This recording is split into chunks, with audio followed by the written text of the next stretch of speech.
groupe A, Cameroun, Guinée-Bissau. 2-1 score final. Le Cameroun qui était mené à 0 et qui finit par gagner ce match-là. Un ouf de soulagement, Steve. Ouais, franchement, la Guinée-Bissau qui n'a pas démérité parce qu'ils ont fait un gros match.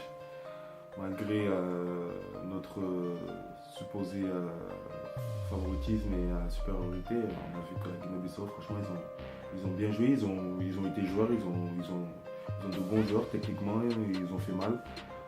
Dans leur vivacité, on a vu le rush de Piketty, c'est ça Piketty, oui.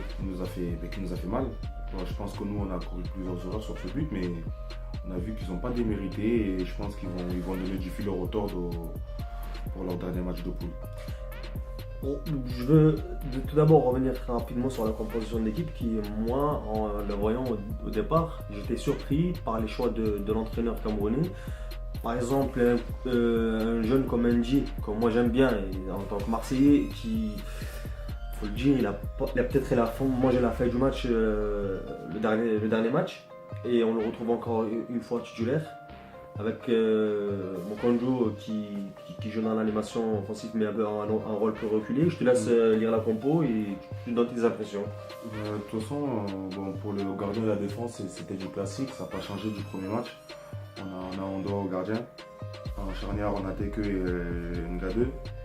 Et sur les latéraux, on a Oyongo et Faye. On va dire une défense classique qui n'a pas changé. Puis au milieu, on a Mandjak et Siani. Et c'est plus en fait offensivement qu'on a changé de dispositif. Déjà avec Mukanjo qui joue dans un rôle de 10, derrière l'attaquant qui était Aboubakar. Et sur les côtés qui étaient animés par Bassogog et Clinton J. Je pense que l'entraîneur il a voulu vraiment jouer directement sur l'offensive avec 4 joueurs à vocation très offensive et on va dire 2 milieux récupérateurs défensifs aux personnes de Mandjak et Siani, mais je pense que l'entraîneur il voulait vraiment imposer notre rythme et notre force offensive en mettant 4 joueurs vraiment qui étaient vraiment en vocation offensive, 4 joueurs qui peuvent marquer, on va dire, à tout moment. Donc après, le physionomie du match a été tel qu'on a pris un but d'entrée. Et moi j'ai senti, en tant qu'Algérien, j'ai senti une équipe qui m'a fait penser dans le mauvais sens à une équipe d'Algérie avec beaucoup d'espace au milieu, une équipe limite en perdition, qui ne concrétise pas ses occasions. Et il y avait beaucoup d'espace entre les lignes et qui concédait énormément d'occasions. Franchement, ouais, au milieu, en première période, en fait, je pense que déjà. Excuse-moi de t'avoir coupé, est-ce que c'est la faute au système porté trop vers l'offensive du Cameroun ou est-ce que c'est les Guinéens qui ont gêné en fait? C'est les deux en fait. C'est les deux, c'est-à-dire que si tu regardes bien les débuts du match, on avait le ballon en main, on avait les occasions. Suite à, tu l'as vu, l'occasion, on va dire, loupée par. Oui, d'Aboubacar. Oui. D'Aboubacar, de Clinton J. On va dire que. Ça fait déjà deux. Voilà, ça fait déjà 2 occasions qu'on n'a pas su concrétiser.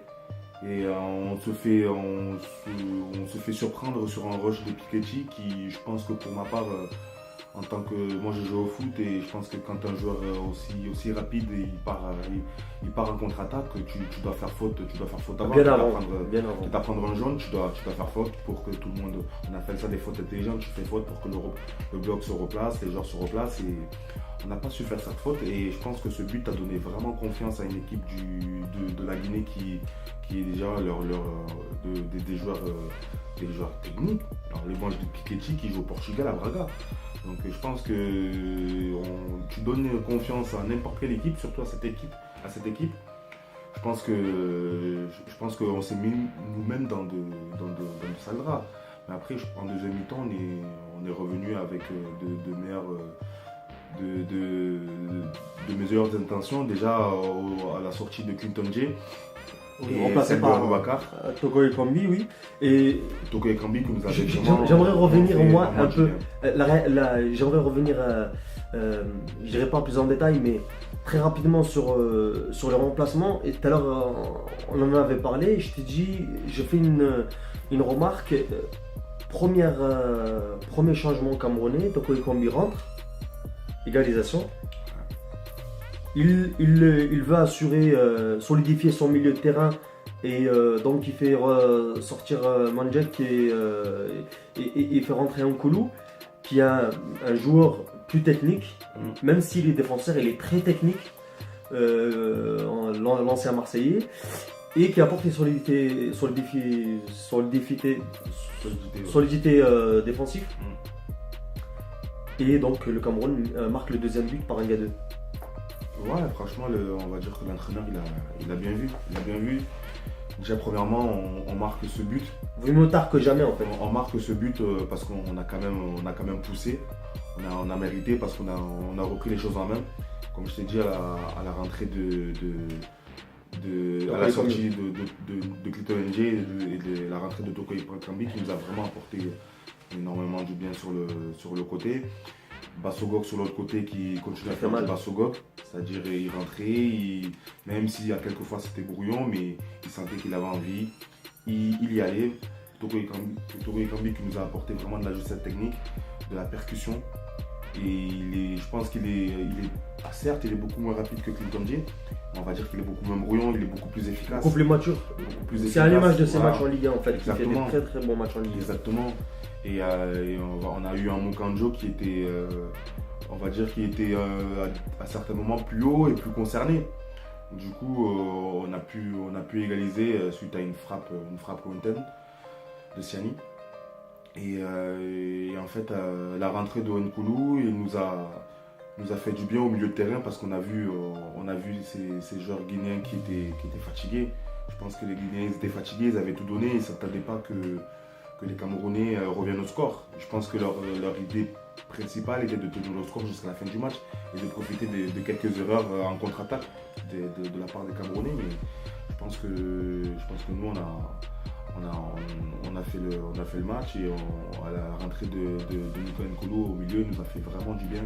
On a asphyxié ce milieu guinéen et on a pu mettre ce deuxième but qui vient de la part de notre défenseur central, mais on va dire quand même un beau but. Mais oui, on va retenir les 3 points et j'espère qu'à l'avenir on va concrétiser nos occasions parce que je retiens vraiment sur ce match et sur les 2 premiers matchs, on a eu énormément d'occasions, mais on n'a marqué que 2 buts, donc 3 buts sur toutes les occasions qu'on s'est concrétisées.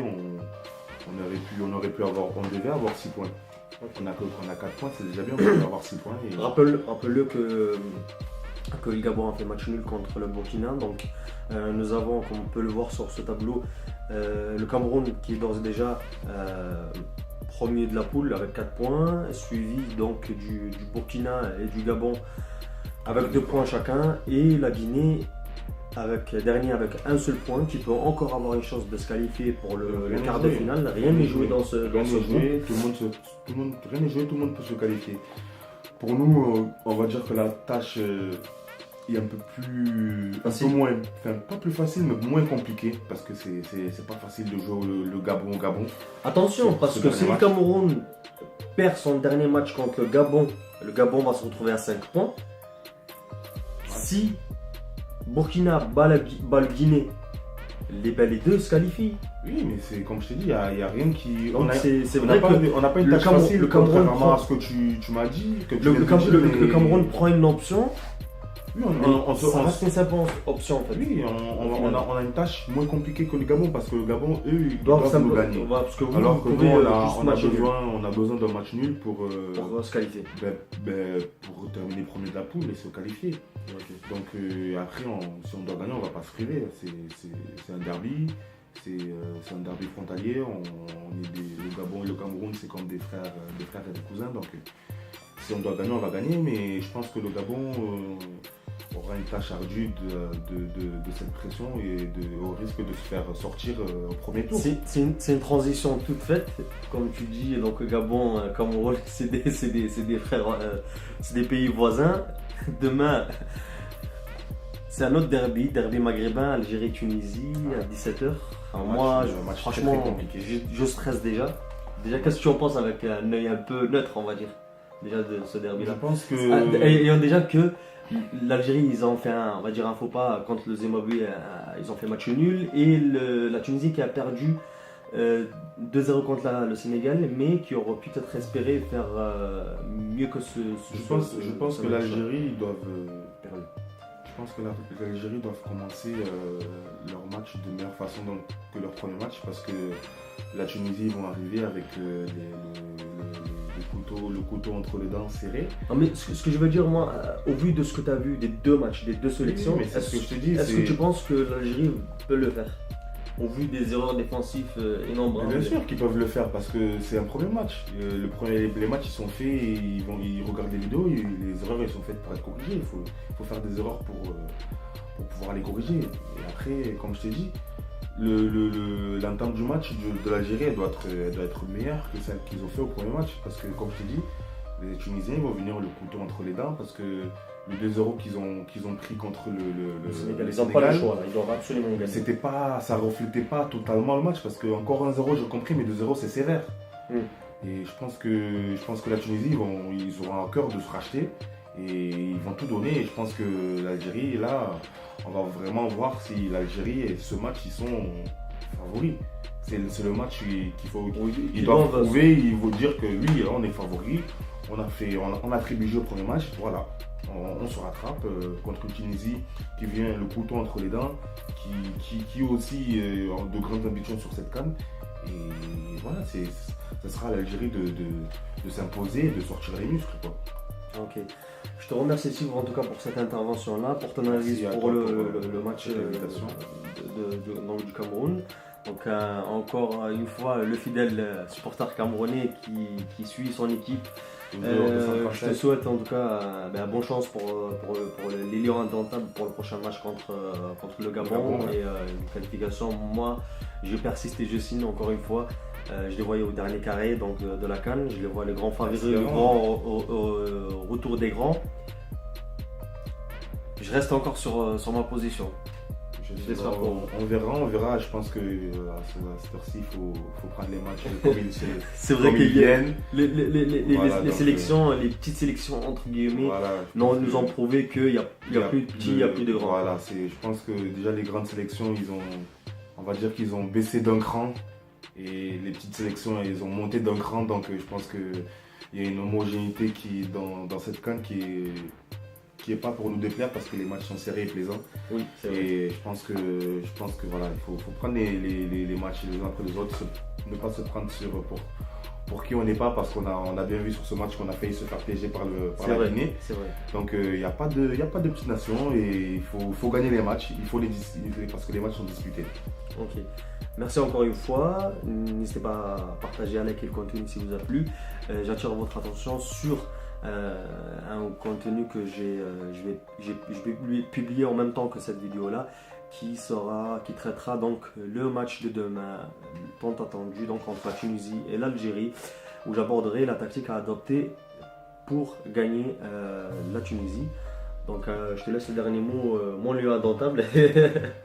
Espérons que les Fennecs assurent leur statut parce que avec une telle équipe on a envie de voir de belles choses, surtout avec de beaux joueurs, on veut voir de belles choses pour une belle nation. Merci en tout cas, merci encore une fois, passez une bonne soirée, salam.